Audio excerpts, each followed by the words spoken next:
கர்த்தருடைய பரிசுத்த நாமம் மகிமைப்படுவதாக. 3/4/2026 வெள்ளிக்கிழமை, புதிய நாள், புதிய கால வேளைக்காக கர்த்தரை நன்றியோடு துதிக்கிறேன், ஸ்தோத்திரிக்கிறேன். இந்த நாளுக்கான கர்த்தருடைய வார்த்தை ரோமர் 5:8 நாம் பாவிகளாய் இருக்கையில் கிறிஸ்து நமக்காக மரித்ததினாலே தேவன் நம்மேல் வைத்த அன்பை விளங்க பண்ணினார். God demonstrates His own love for us in this: while we were still sinners, Christ died for us. கர்த்தர் நாமம் மகிமைப்படுவதாக.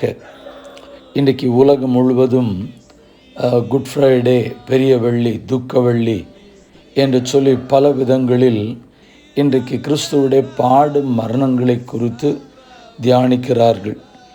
ஒருவேளை பாரம்பரிய திருச்சபைகள் பாரம்பரியமாய் செய்கிற பிரகாரமாக சில செய்யலாம்.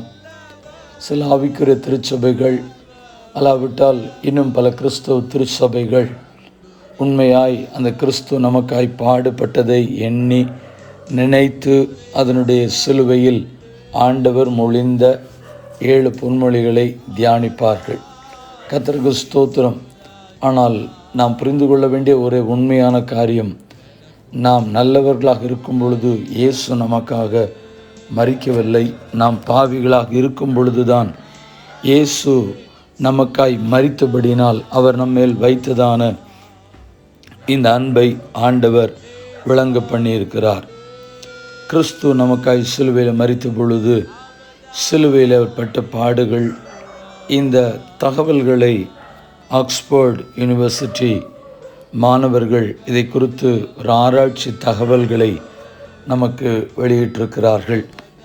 இயேசு கிறிஸ்து சுமந்த சிலுவையினுடைய எடை ஏறக்குறைய 150 கிலோ கொண்டதாக, நீளம் 15 அடியும் அகலம் 8 அடி கொண்டதாக இருக்கலாம் என்று சொல்லுகிறார்கள்.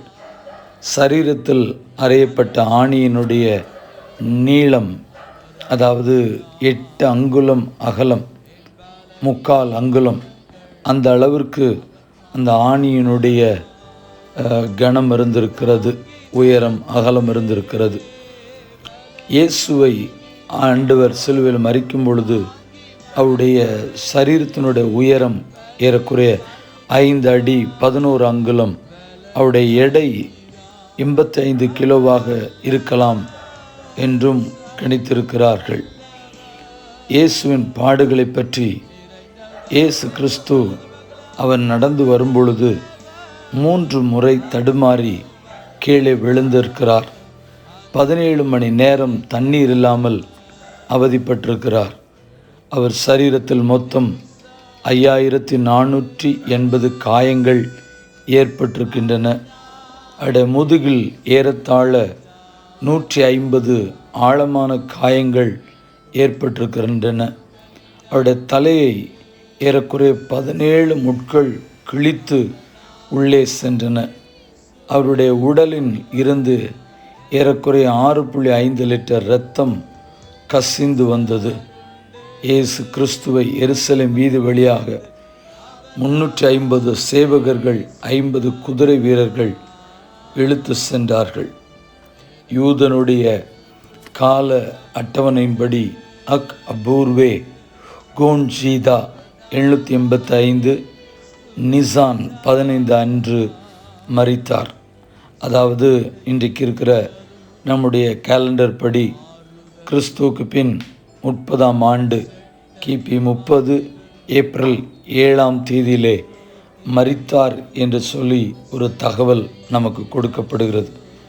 ஆண்டவர் நமக்காய் வாழ்ந்தார், நமக்காய் அடிக்கப்பட்டார், நமக்காய் கல்வாரி சிலுவையிலே தம்முடைய சொந்த இரத்தத்தை சிந்தி மரித்தார். கர்த்தருக்கு ஸ்தோத்திரம். மறுபடியும் இயேசு உயிரோடு கூட எழுந்தார் என்பதும் உண்மையான தகவல். கர்த்தருக்கு ஸ்தோத்திரம் உண்டாகட்டும்.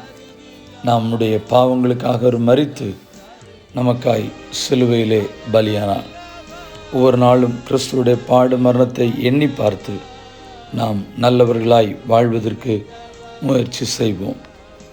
ஜெபிப்போம். பரிசுத்தமுள்ள நல்ல தேவனே, இந்த ஆசீர்வதிக்கப்பட்ட இந்த புதிய நாள் உலகம் முழுவதும் உம்முடைய பாடு மரணங்களை தியானிக்கிற இந்த நாளில் நாங்களும் உம்முடைய முகத்தை நோக்கி பார்த்து நிற்கிறோம். குறைகள், குற்றங்கள், பலகீனங்கள், தவறுகளை கர்த்தர் மன்னித்து உம்முடைய சொந்த இரத்தத்தினாலே கழுவி சுத்தமாக்க உம்முடைய கரங்களிலே ஒப்பு கொடுத்து ஜெபிக்கிறோம். ஹல்லேலூயா. உம்முடைய சிந்தப்பட்ட இரத்தத்திற்கு சாட்சியாய் வாழ உதவி செய்யும்.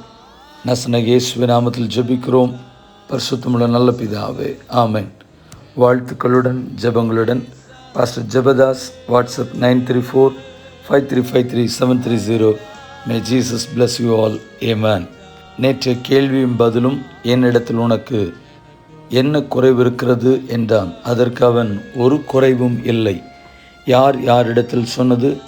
பார்வோன் ஆதாத்திடம் சொன்னது. 1 ராஜாக்கள் 11ஆம் அதிகாரம் 22ஆம் வசனம். இந்த நாளுக்கான கேள்வி, உங்களில் தேவ அன்பு இல்லை என்று உங்களை அறிந்திருக்கிறேன். யார் யாரிடத்தில் சொன்னது? மீண்டும் வார்த்தைகளுடன் ஜெபங்களுடன் நாளை தினத்தில் உங்களை சந்திக்கிறேன். கிருபை உங்களோடு கூட இருப்பதாக. ஆமென்.